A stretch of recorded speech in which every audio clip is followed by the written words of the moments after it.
Assalamualaikum warahmatullahi wabarakatuh. Salam Om Swastiastu, Namo Buddhaya, salam kebajikan, dan salam sejahtera bagi kita semua. Perkenalkan, nama saya Nabila Alicia Putri dengan NIM 2550304001111036. Di sini saya akan melakukan presentasi dengan materi pajak konsumsi dasar berupa pajak penambahan nilai yang dilaksanakan oleh PT Kabelindo Murni Tbk. Sebelumnya, saya sudah melakukan wawancara kepada Pak Muhammad Bayu selaku staf perpajakan di PT Kabelindo Murni Tbk. Untuk bukti dokumentasi ada di sebelah sini. Tanpa berlama-lama, langsung saja kita masuk ke presentasinya.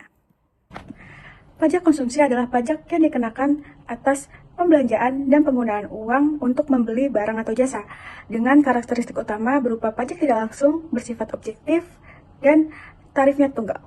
Contohnya seperti PPN. PPN yaitu pajak yang dikenakan pada setiap tahap produksi dan distribusi barang atau jasa.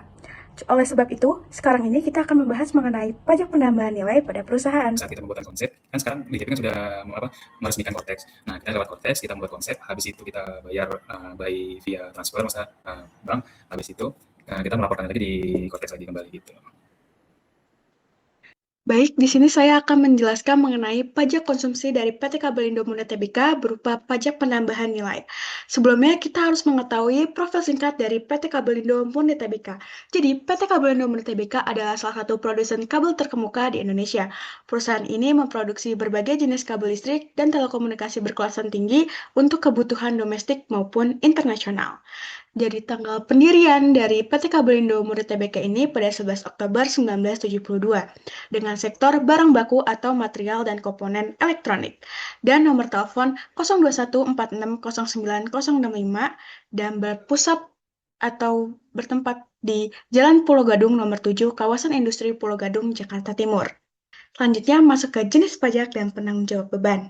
PT Kabelindo Murni Tbk menerapkan pajak penambahan nilai atau PPN dengan tarif 11% sebagai jenis pajak konsumsinya atas transaksi jual beli barang.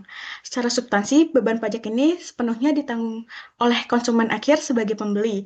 Namun, PT Kabelindo Murni Tbk bertindak sebagai pengungut yang melaksanakan kewajiban perpajakannya, seperti menghitung, menyetor, dan melaporkan. Selanjutnya, waktu perhitungan dan batas pelaporan. Proses pemungutan dan perhitungan PPN dilakukan secara real-time saat terjadi transaksi jual-beli menggunakan sistem self-assessment. Selanjutnya, perusahaan wajib menyerahkan pajak yang telah dipungut ke kas negara melalui transfer bank dan melaporkannya secara berkala sebelum tanggal 30 akhir bulan berikutnya. Lalu, tempat dan media pelaksanaan kewajiban. Seluruh rangkaian administrasi perpajakan di PT Kabelindo Murni Tbk ini kini dilakukan secara terintegrasi dan daring atau online. Perusahaan memanfaatkan sistem administrasi perpajakan terbaru dari Direktorat Jenderal Pajak, yaitu Cortex System. Mulai dari pembuatan konsep faktur, pembuatan kode billing, pembayaran via transfer bank, hingga pelaporan SPT masa PPN. Lalu ada organisasi patuhan dan konsekuensi hukum.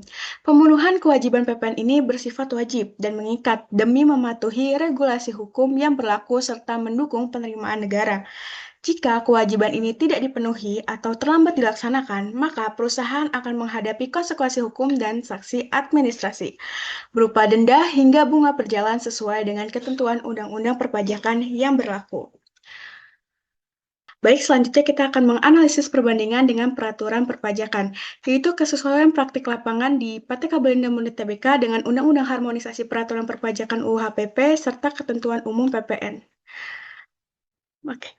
Baik, pada gambar tersebut terlihat bahwa subjek dan objek pajak sudah sesuai, di mana praktik perusahaan yang membebankan PPN kepada konsumen selaku pembeli kabel atau barang kena pajak sudah sangat sesuai dengan prinsip dasar PPN sebagai pajak tidak langsung atas konsumsi dalam negeri, sehingga PT Kabelindo Tbk ini sudah menjalankan fungsinya dengan benar sebagai pengusaha kena pajak yang mengungut pajak tersebut.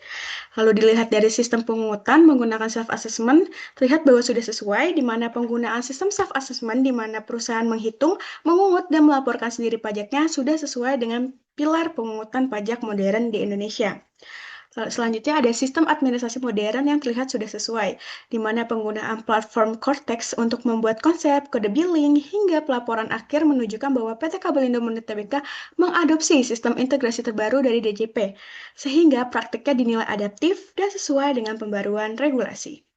Yang terakhir yaitu waktu penyetoran dan pelaporan yang terlihat juga sudah sesuai. Penyetoran dan pelaporan dilakukan sebelum akhir bulan berikutnya, telah sesuai dengan pasal 15B UU KUP atau UU HPP yang menyatakan bahwa SPT masa PPN wajib dilaporkan paling lama akhir bulan berikutnya setelah masa pajak berakhir.